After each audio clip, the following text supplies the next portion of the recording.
नमस्कार। आज हम बात करेंगे कितना खतरनाक खेल खेला है दिल्ली पुलिस ने या कहें कि केंद्र सरकार ने या सीधे सीधे अमित शाह ने, क्योंकि जितने भी फोर्सेस शामिल थे सब अमित शाह के अंडर में थे, चाहे वो दिल्ली पुलिस हो, चाहे वो रैपिड एक्शन फोर्स हो या सीआरपीएफ हो, जो भी हो। यानी अमित शाह की जो पुलिस थी वो पूरी की पूरी उसने जो खेल खेला। अभी तक मैं आपको कई वीडियो में मैं अपनी राय दे चुका हूं कि ये पूरी कोशिश लग रही थी कि बच्चों को ज़्यादा से ज़्यादा नुकसान पहुंचाया जाए ताकि वो डर जाएं, और जब वो नहीं डरेंगे तो उनके पेरेंट्स डरेंगे और सब लोग अपने कहेंगे भाई घर से बाहर मत जाना। माँ बोलेगी अगर तू जंतर मंतर गया मेरा मरा हुआ मुँह दिखेगा। बाप बोलेगा अगर तू जंतर मंतर गया तेरी मैं टांग तोड़ दूंगा।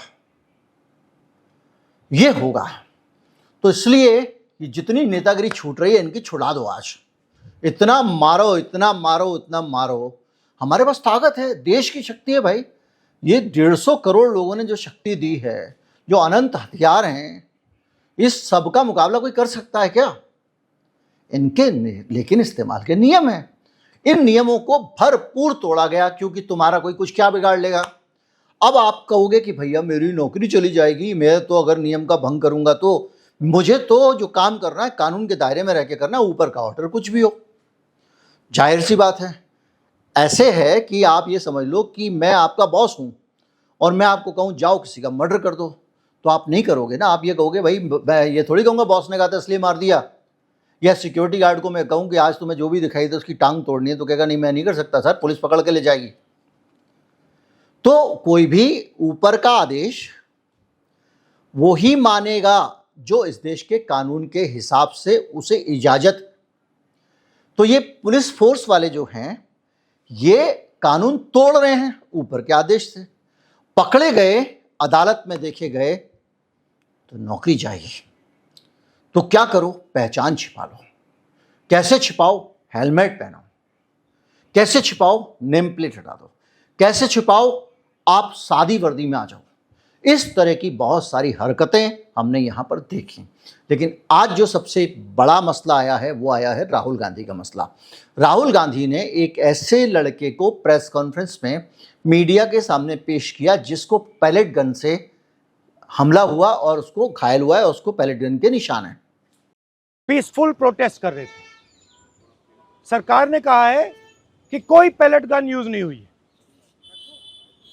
कहा है ना, ये देखिए, ये है पैलेट गन। थोड़ा घूम जाओ। इसको कहते हैं पैलेट गन।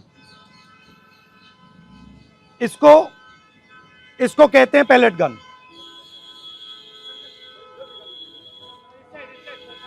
ठीक है। और इनकी आंख डैमेज हो गई है। इनकी आंख से इनको दिखाई नहीं दे रहा है।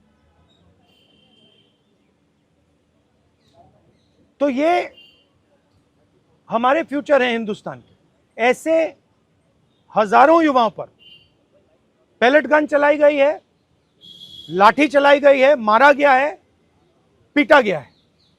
और ये क्या कर रहे हैं? पीसफुल प्रोटेस्ट कर रहे हैं। क्यों कर रहे हैं? इनका पेपर लीक हुआ है। इन्होंने पुलिस का एग्जाम किया, मेहनत की, सालों मेहनत की, और फिर एक दिन इनको बताया गया कि भैया पेपर लीक हो गया है, आपके पास 60-70 लाख रुपए नहीं है, जिसके पास है वो पेपर खरीद के चला गया, आप जानो, आपका काम जाने। और ये लाखों लोगों के साथ हुआ है। इनके माता पिता ने मेहनत के पैसे से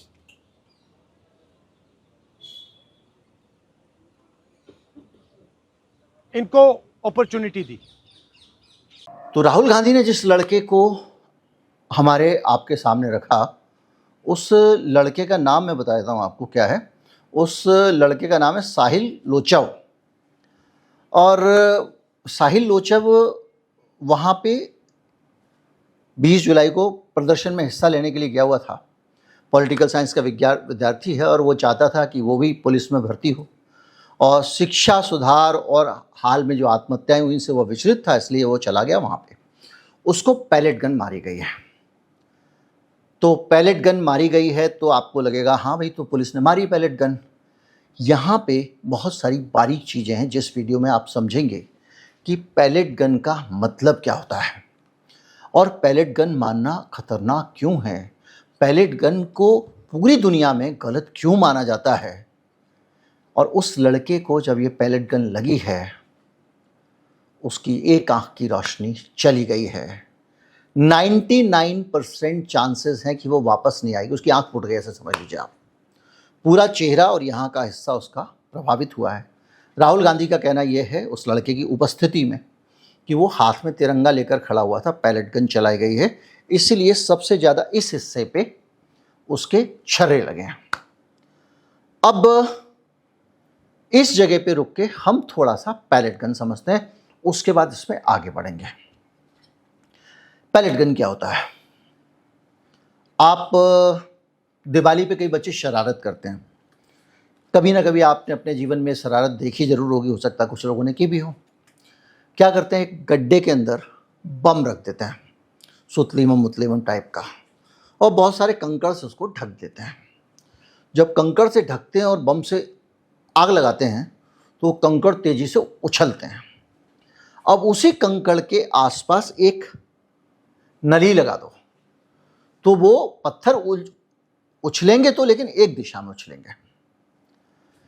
तो इस टेक्निक को, इस टेक्नोलॉजी को इंसान ने एक कार्ट्रिज के अंदर बंद कर दिया, एक कॉम्पैक्ट छोटी सी यूनिट बना दी, एक सेल से थोड़ा बड़ा और थोड़ा मोटा, जिसको हम 12 बोर का कारतूस कहते हैं। वो कारतूस जो कट्टों में बहुतायत इस्तेमाल होता है, ज़्यादातर कट्टों में वही इस्तेमाल होता है, दुनाली बंदूकों में भी वही लगता है, शिकार में भी काफ़ी हद तक वो इस्तेमाल होता रहा है, और उस कारतूस के अंदर वही व्यवस्था है जो आप दिवाली पे करते हैं। जो पटाखा होता है उस पटाखे की जगह बारूद, गन पाउडर जिसको कहते हैं, वो उस कैप्सूल के अंदर, कार्ट्रिज के अंदर नीचे भर दिया जाता है, और ऊपर के हिस्से में जैसे आप दिवाली के पटाखे में पत्थर लगाते थे, छर्रे लगा दिए जाते हैं, धातु के छर्रे। कोई प्लास्टिक के छर्रे भी लगाता है, कोई धातु के लगाता है, कोई जो अपराधी लोग होते हैं वो उसको रीफिल कर लेते हैं, तो वो लोग जो है वो कट्टे के अंदर कील लगा देते हैं, और बहुत तेज प्रेशर से वो फटता है, और इतना तेज प्रेशर से फटता है, इतना तेज प्रेशर से छर्रे फेंकता है कि सामने वाले को आर पार भी कर जाते हैं कई बार, अगर छर्रा बड़ा हुआ तो। उस बारूद का धमाका इतना तेज होता है कि कई बार आपने देखा होगा कि कट्टा फट गया साहब, वो कट्टे की जो नली होती है, अगर वो बहुत मजबूत वाली किसी जीप के स्टीयरिंग की हाई ग्रेड स्टील की नहीं है तो फट जाती है, दबाव नहीं सह पाती है। उस खतरनाक रफ्तार से आप छर्रे फेंकते हैं। तो आप कहेंगे आप तो 12 बोर की बंदूक के बारे में बता रहे हैं। भाई साहब, वो जो 12 बोर की बंदूक होती है ये सेम ही पैलेट गन होती है, सेम टू सेम। उसमें छर्रे छोटे होते हैं, बड़े जानवर को मारना हो तो एक कार्ट्रिज के अंदर 7-8 छर्रे ही होते हैं, चिड़ियों बुड़ियों को मारना हो तो 200 के आसपास होते हैं, 100-200 होते हैं। जो आदमियों को मारते हैं इसमें 500 के आसपास छर्रे होते हैं। कौन सी? ये जो राइट कंट्रोल वाली है, जो दंगा नियंत्रण वाली पैलेट गन है, इसमें होते हैं 500 के आसपास छर्रे। अब सोचिए वो छर्रे वाली बंदूक से बच्चों के ऊपर गोली मारी गई है, तो ये तो बड़ा खतरनाक है, और खतरनाक माना जाता है। लोग कहते हैं कि कट्टे की मार जो है ज़्यादा खतरनाक होती है, गोली की मार तो निशाना चूक गया तो चूक गया, कट्टा 80 जगह घुसेगा, कहाँ कहाँ से छर्रे निकालोगे, ये एक मान्यता है आमतौर पे। तो वो जो कट्टे की मार है वो कट्टे की मार पुलिस कर रही है। तो पुलिस को जब इसको दिया गया दंगा नियंत्रण के लिए तो उसके कुछ नियम हैं। वो नियम कहते हैं कि आपको कम से कम 400-500 मीटर की दूरी से चलाना है। अब आप 500 मीटर की दूरी से इसको ना चला के अगर पास से चलाएंगे तो बहुत सारे कंसंट्रेटेड ब्लॉक्स होंगे। अगर मान लो दूर से चलाएंगे तो छर्रे बिखरेंगे तो दूर दूर लगेंगे, आदमी मरेगा नहीं, और धीमी रफ्तार से लगेंगे क्योंकि इतनी दूर से जाने में उस ब्लास्ट का इम्पैक्ट थोड़ा कम हो जाता है। लेकिन पास से मारोगे तो क्या होगा? इस लड़के के केस में, जो राहुल गांधी ने भी अपनी प्रेस कॉन्फ्रेंस में नहीं बताया, इस लड़के के केस में इसको पास से मारा गया है, और एक और अपराध किया है जिसने भी वो गन चलाई है, उस अपराध की माफ़ी नहीं होनी चाहिए। दंगा नियंत्रण के लिए जो बंदूक दी जाती है उस बंदूक के आगे डिफ्लेक्टर लगे होते हैं। ये क्या होता है? आगे कस के बंदूक के एक आगे इतना बड़ा हिस्सा लगा दिया जाता है जो कहलाता है डिफ्लेक्टर। तो डिफ्लेक्टर क्या करता है, जब आप बंदूक चलाते हो उसके अंदर से छर्रे वाली गोली चलाते हो तो वो उसको बिखेर देता है आसपास, यानी सीधी दिशा में कोई भी छर्रा नहीं जाएगा। 100 में एक चला जाए तो चला जाए, छर्रे बिखरेंगे। और इसका मकसद ये है कि जिसको आप मार रहे हो उसके मुंह पे ना लगे, उसके छाती पे ना लगे, उसके कंधे पे ना लगे, पैर वैर इधर उधर लगे, आंख में ना जाए। इस लड़के के केस में चेहरे पे लगा है, हाथ में लगा है। इससे ये साफ पता लगता है कि जिसने भी ये बंदूक चलाई उस आदमी ने उस डिफ्लेक्टर को हटा लिया था, यानी उसका मकसद ज्यादा गंभीर नुकसान पहुंचाने का था। और ये जांच के अंदर पता करना जरूरी है। इसके अलावा एक और चीज, ये जो बंद होती है पैलेट गन, इनकी वाली हमारी वाली में तो लगाएंगे आप, फिर निकाल के फेंकेंगे 12 नंबर का कारतूस, तब आप दूसरा लगाएंगे। इनकी वाली में पीछे कार्टिज लगा होता है, और जो हमारी वाली में जो बारूद होती है उस बारूद की जगह कार्बन डाइऑक्साइड के कैप्सूल होते हैं, तेजी से फटते हैं वो, और वो बार बार जब बटन दबाते हैं तो वो अपने आप नया नया लगता जाता है, यानी ये ज़्यादा खतरनाक है। तो जब ये खतरनाक है और कई लोगों के जीवन पे इसका बुरा असर पड़ने लगा, और इन लोगों ने, जो पुलिस के लोग हैं, अब दिल्ली पुलिस कह रही है इस मामले में हमारे तो पास होती नहीं बंदूक, हमने मारा नहीं है, आरएएफ का कोई बयान आया नहीं है, हम देखते हैं, जांच कर रहे हैं। अमित शाह चुप बैठे हुए हैं जिनके अंडर में ये सारा ऑपरेशन हो रहा था। और इस पूरी चीज़ के बीच में एक एमएलसी एक रिपोर्ट आती है अस्पताल से। उस रिपोर्ट में पता चलता है 3 बच्चों को लगी है, 1 को नहीं लगी है, और जिनको हल्के फुल्के छर्रे लगे हैं उनका तो कहीं रिकॉर्ड ही नहीं है। रिपोर्ट में साफ लिखा हुआ है, अस्पताल की जो एमएलसी रिपोर्ट है, कि इनको पैलेट गन के छर्रे लगे हैं। मैं उसकी कॉपी आपको लगा दे रहा हूँ। यानी पुलिस मुकर रही है, इनकार कर रही है, और छर्रे लगे हैं, यानी ये आरएएफ के लोगों ने लगाए हैं।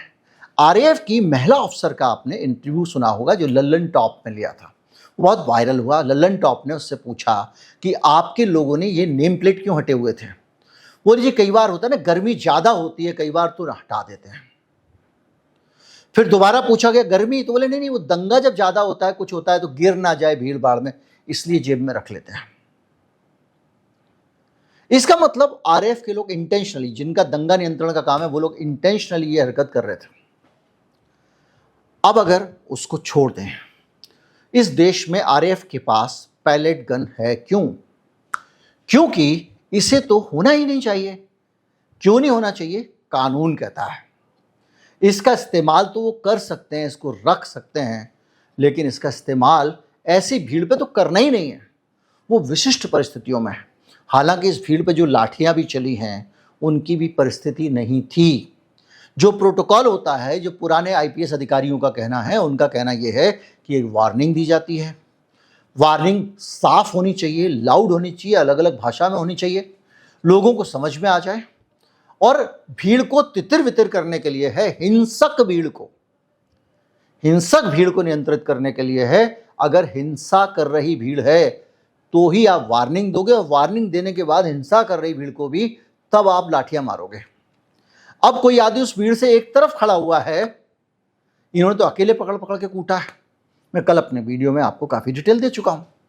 तो अब पैलेट गन पे आते हैं, तो ये अपने आप में खतरनाक इसका इतिहास रहा है। आपको पता है बुरहान वानी की एक मौत हो गई थी एनकाउंटर में कश्मीर में।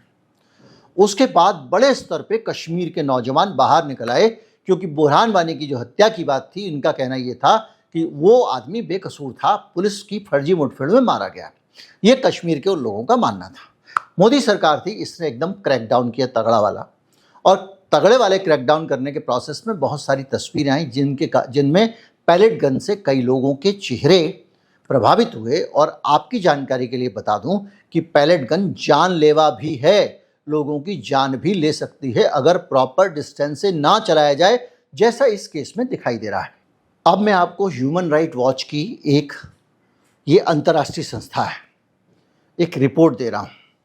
2020 में एक रिपोर्ट, एक प्रेस रिलीज जारी किया गया जिसमें ये बताया गया कि मेटल पैलेट यानी धातु के छर्रों वाली शॉटगन का इस्तेमाल किया गया कश्मीर में।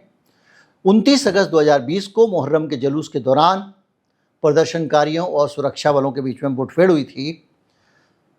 सरकार ने प्रतिबंध लगा दिया था, जुलूस नहीं निकालोगे। वो लोग जुलूस निकाल रहे थे। इसके बाद में आंसू गैस और पैलेट गन का इस्तेमाल हुआ। देखिए, करंट लगाने वाला एक होती है स्टन गन। स्टन गन क्या करती है कि आप 2 मिनट के लिए आपको एकदम ऐसा धमाका करेगी, कुछ करेगी कि आपका दिमाग काम करना बंद कर देगा। 30 सेकंड के लिए, 40 सेकंड के लिए, 2 मिनट के लिए, 3 मिनट के लिए। और वो इसीलिए होती है कि उसे इतना बड़ा शॉक दिया जाए कि वो हतप्रभ रह जाए। तो वो भी खतरनाक नहीं माना जाता है। आंसू गैस को खतरनाक नहीं माना जाता है। इलेक्ट्रिक बैटन को खतरनाक नहीं माना जाता है, क्योंकि इससे नुकसान तो होगा, लंबे समय तक नहीं होगा। लेकिन पैलेट गन बेहद हिंसक, मारक और स्थायी नुकसान पहुंचाने वाली एक व्यवस्था मानी जाती है। और इसीलिए इसको लेकर आवाज उठी। गृह मंत्रालय का आंकड़ा है, किसका? गृह मंत्रालय का। 2015 से 17 के बीच में, अगर मुझे ठीक से याद है, तब तक गृह मंत्री अमित शाह बन चुके थे। उन्होंने ये बताया कि 17 लोगों की मौत पैलेट गन से हुई है। यानी जो बंदूक यहां चलाई गई है जंतर मंतर पे, उससे आदमी मरते भी हैं। कोई मरा नहीं, ये उसकी किस्मत अच्छी थी, क्योंकि छर्रे जिस तरह से चेहरे के आसपास और चेहरे पे केंद्रित है, उसे साफ दिखाई पड़ता है कि डिफ्लेक्टर गन का निकाल दिया गया था। और क्लोज प्रॉक्सिमिटी से बंदूक चलाई गई। अगर दूर से चलाओगे, पूरे शरीर में थोड़े थोड़े बराबर छर्रे लगने चाहिए। लेकिन अगर आपके एक जगह पे ज़्यादा छर्रे लगे हैं, जैसा इस केस में दिखाई देता है लोचब के मामले में, तो ये सीधे सीधे कानून का उल्लंघन है और इसमें लोगों की जान जा सकती थी। जुलाई 16 और फरवरी 17 के बीच में जम्मू कश्मीर की मुख्यमंत्री मुफ्ती महबूबा मुफ्ती ने बताया कि 6221 लोग पैलेट से घायल हुए हैं, और जिसमें 782 लोगों की आंख में चोट आई है। इंडिया स्पेंड के आंकड़े कहते हैं कि 2016 और 19 के बीच में 139 लोग अंधे हो गए। जान लेने वाली, लोगों को अंधा करने वाली बंदूक का इस्तेमाल जंतर मंतर पे किया जा रहा था 17, 18, 19 साल के बच्चों के ऊपर। संयुक्त राष्ट्र ने बाकायदा इसके ऊपर, और हमारी सुप्रीम कोर्ट ने भी सख्त आपत्तियां जताई थी। UN high commissioner for human right OHCHR ने पैलेट गन को कश्मीर में इस्तेमाल होने वाले खतरनाक फील्ड नियंत्रक हथियारों में से एक बताया था। कश्मीर में भयंकर खतरनाक है वो दिल्ली में चलाया गया। मुझे याद नहीं है कि दिल्ली में कभी भी, क्या कश्मीर के बाहर पैलेट गन का इस्तेमाल इस तरह से किया गया हो। कम से कम दिल्ली में तो बिल्कुल नहीं किया गया। यूएन बेसिक प्रिंसिपल्स 2020 यानी मूल सिद्धांत, ये कहते हैं UN guidance on less lethal weapons, वो कहते हैं कि धातु के पैलेट वाली शॉटगन का इस्तेमाल कभी नहीं होना चाहिए। 2020, आज से 6 साल पहले की गाइडलाइंस हैं। दिल्ली में 2026 में पैलेट गन चलती है, बंदूक चलती है, वही 12 नंबर की कारतूस वाली बच्चे के ऊपर मारी जाती है। संसद के सामने, इस देश की संसद के सामने, संसद की ओर बढ़ रहे, कूच कर रहे छात्रों के ऊपर, ये भारत के माथे पे बड़ा कलंक है। राहुल गांधी का ध्यान इस पे शायद नहीं गया होगा। और 2016 में सुप्रीम कोर्ट ने कहा कि पैलेट गन का इस्तेमाल केवल सोच समझकर और अंतिम विकल्प के तौर पे करना चाहिए, यह अंधाधुंध इस्तेमाल करने की चीज नहीं है। भारत सरकार ने भी ये कहा कि पैलेट गन, यही सरकार थी, हमारा अंतिम विकल्प होगा और हम अंतिम विकल्प के तौर पे ही उसको इस्तेमाल करते हैं। तो भैया, ये बच्चे जो खड़े हुए थे उनके ऊपर कैसे तिरंगा लेके खड़ा हुआ है? क्या वो हिंसक था या हिंसा फैला रहा था? और ये साफ कहा गया कि कम घातक आप तरीके अपनाओगे, उसके बाद में आप गोली मारोगे। आज की जो प्रासंगिकता है वो साफ दिखाई देती है कि पैलेट गन का जो इस्तेमाल हुआ है वो सिर्फ गलत हथियार का ही इस्तेमाल नहीं किया गया, गलत हथियार को ज़्यादा खतरनाक तरीके से इस्तेमाल किया। जैसे कि मैंने बताया कि एक साथ जब बहुत सारे छर्रे लगे हैं, इससे लगता है कि गोली पास से चलाई गई, और पास से भी चलाई जाती तो जो डिफ्लेक्टर होता है वो उसको फैला देता है, लेकिन वो सीधे उसकी आंख में लगी, चेहरे पे लगी और इस पूरे हिस्से पे लगी, यानी डिफ्लेक्टर हटा दिया गया था। अब आप सोचिए कि 2016 में बाकायदा सरकार ने, इसी गृह मंत्रालय ने एक कमेटी बनाई कि भाई पैलेट गन के विकल्प निकाले जाएं। उस वक़्त में ये कहा गया कि पावा शेल का इस्तेमाल किया जाएगा। पावा शेल क्या होती है? मिर्ची के अंदर जो तेज जलने वाला केमिकल होता है वो केमिकल भरा होता है। जब उसका गोला फेंकते हैं और जब वो उड़ता है तो उससे आंखों के अंदर बहुत जलन होती है, शरीर में जलन होती है, और जो दंगा मचा रहा आदमी, हिंसा फैला रहा आदमी, वो निष्क्रिय हो जाता है। इसके अलावा स्टन लैक के शेल, यानी बंदूक से भी चलाते हैं, उसके ग्रेनेड भी फेंके जाते हैं, हथगोले, और पावर सेल के भी फेंके जाते हैं। तो जब वो गिरता है तो स्टन करने वाला, ऐसी जोर का शॉक देने वाला, दिमाग को झटका देने वाला धमाका होता है, आवाज़ होती है या जो भी होता है, कि 2 मिनट के लिए आदमी, 3 मिनट के लिए एकदम न्यूट्रल हो जाता है, घबरा जाता है, दिमाग काम करना बंद कर देता है। ये हथियार अलाउ किए गए बाकायदा सरकार की कमेटी में। 2016 में मिनिस्ट्री ऑफ होम अफेयर्स ने कमेटी बनाई, और एक तीसरा हथियार जो परंपरागत है, आंसू गैस वाला, उसको भी परमिट किया गया। ये भी तब जब उपाय ये वाले फेल हो जाएं, हिंसक भीड़ को काबू करने में, तब कुछ और अपनाना है। जो नियम है वो ये है कि 3 दिन का स्पेशल ट्रेनिंग दी जाएगी चलाने वाले को, और उस प्रशिक्षण में उसको पहले राइट कंट्रोल की दंगा नियंत्रण सिखा दिया जाएगा, कम घातक हथियारों का संचालन कैसे करना ये सिखाया जाएगा, जम्मू कश्मीर की कानून व्यवस्था के बारे में बताया जाएगा, और व्यवहारिक फायरिंग अभ्यास भी, प्रैक्टिस भी कराई जाएगी। और साथ में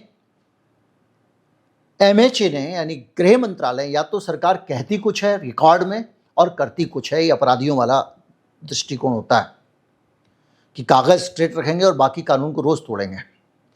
तो उसमें जम्मू कश्मीर पुलिस और सारी एजेंसियों को SOPs दिए गए हैं, स्टैंडर्ड ऑपरेटिंग प्रोसीजर्स दिए गए हैं, ऐसे ऐसे इस कानून के हिसाब से चलाओगे। तो RAF की उस महिला ने, जिसने कॉकरोच को कुचलते या मरते हुए कुछ इस तरह का ट्वीट किया था, वो इस पूरे कंटिजेंट को, या जो भी कहें वो कंपनी थी, उसको लीड कर रहे थे। क्या उस महिला ने अपनी नफरत निकालने के लिए किया? ये प्रश्न मन में हमेशा आएगा। कुल मिला के यूज ऑफ फोर्स पॉलिसी है, और बल का उपयोग शांति बहाल करने की दिशा में हिंसक भीड़ को तितर बितर करने के लिए होना चाहिए। मिनिमम फोर्स का ही इस्तेमाल किया जाना चाहिए, जितना कम से काम चल जाए, और नागरिकों और सुरक्षा कर्मियों की सुरक्षा को सुनिश्चित करते हुए रबर और प्लास्टिक की गोलियां चलाने का भी बाकायदा नियम बनाया गया, लेकिन उसमें भी कोई सीनियर आदमी उसकी इजाज़त देगा।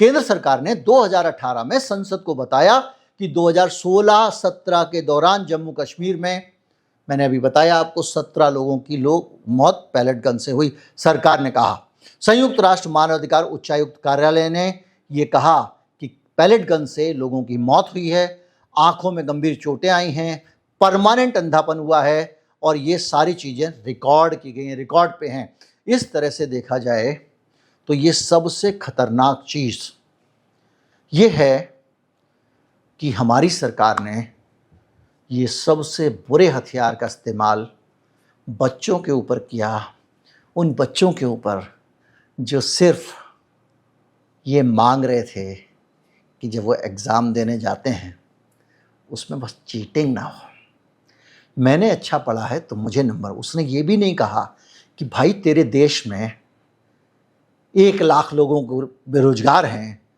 और 5,000 नौकरियां, 2,000 नौकरियां क्यों निकलती हैं? तेरे देश में 2 लाख सीटें क्यों हैं जब करोड़ों बच्चे पढ़ना चाहते हैं? ये भी वो नहीं बोल रहे हैं, जबकि उनको ये बोलना चाहिए, ये मुख्य मुद्दा होना चाहिए।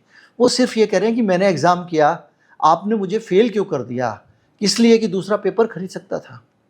इतनी सी बात पे ये जो कुछ लोग कह रहे हैं मोदी जी आए तो बयान तो दिया, मोदी जी आए बयान तब दिया जब उन्होंने ये सारे तरीके अपना लिए और उनको लगा मामला सिर से ऊपर जा रहा है, पॉलिटिकल पार्टीज उतर आई हैं, देश भर में आंदोलन हो रहा है, जेएनजी रोज मार मार के मार रहे हैं, ऐसे ऐसे पोस्टर बना रहे हैं, भारी पड़ जाएगा। अगले साल यूपी में इलेक्शन है। अब आपको याद आ रहा होगा यूपी के इलेक्शन पे मैंने एक विश्लेषण दिया था, इसका कहीं ना कहीं दूर जाके प्रधानमंत्री पद की दावेदारी से भी कनेक्शन हो सकता है, लेकिन हम उस पर भी नहीं जाएंगे क्योंकि ये है कुल मिला के जो खबर आई है। एक फिल्म आई थी चौहान, उसको लेकर भी पहले विवाद हुआ था। एक आदमी था फिरोज असलम, उसकी कहानी पे थी, जिसका विरोध हुआ। ये बताया गया कि सुरक्षा बलों की सारी इसमें कहानी है, लेकिन बहुत सारी चीज़ें कुल मिला के एक सीधी सी बात ये है कि ये खतरनाक चीज़ हमारे बच्चों पे अप्लाई की गई। सीधे से 6,221 लोग जुलाई 2026 से फरवरी 17 के बीच में पैलेट गन से घायल हुए। 762 लोगों की आंखें इसमें चली गई। 6,000 में से 762 की, यानी 10% से ज़्यादा लोगों की आंखें चली गई और 17 लोगों की मौत हो गई। ये 2016-17 के आंकड़े हैं और स्वतंत्र रिपोर्ट के अंदर लगभग 1,000 लोग आंशिक रूप से अंधे हो गए। 139 लोगों को स्थायी रूप से अंधे होने का सर्टिफिकेट मिला है। 14% बच्चे लोग इसमें से बच्चे थे, तब भी 14% बच्चों जो 15 साल से कम उम्र के थे, यानी कुल मिला के बहुत शर्मनाक स्टेट ऑफ अफेयर है। मैं पूरा वीडियो बना लेता हूँ, जोश के साथ आपको दे देता हूँ। कई बार मन भी भारी होता है, क्या हो रहा है? जिन जवानों ने इसको चलाया उनके घर में बच्चे नहीं थे क्या? जिनसे चलवाया गया उनके घर में बच्चे नहीं थे क्या? जिन नेताओं ने इस सब को अलाउ किया उनके घर में बच्चे नहीं थे क्या? जिन्होंने SOPs का पालन नहीं किया उनके घर में बच्चे नहीं थे क्या? क्या उसके आगे डिफ्लेक्टर निकालने की ज़रूरत क्या थी? एक सेफ्टी के लिए चीज़ लगाई गई है, क्यों किया? किस लिए किया? क्या इसलिए किया कि हम पूरा वो दौर पुराना वाला गेस्टापो, हिटलर का दौर, वो सब चीज़ें जिसमें जनता को इतना टॉर्चर करो, सताओ, गैस चैम्बर में मार दो कि वो जुर्रत ना कर सके सवाल उठाने की। अब छोटे छोटे सवालों पे, परीक्षा में नकल जैसे सवालों पे बच्चों को इतने बड़े बड़े आंदोलन करने पड़ रहे हैं और उतने बड़े बड़े आंदोलनों को करने के बाद भी उनको सिले में खतरनाक हथियार मिल रहे हैं, अंधा करने वाले, जान ले लेने वाले, बेकार कर देने वाले, और वो भी तब जब इसकी ज़रूरत कहीं से भी दिखाई नहीं देती है। वीडियो को शेयर कर दीजिएगा। नमस्कार, जय हिंद।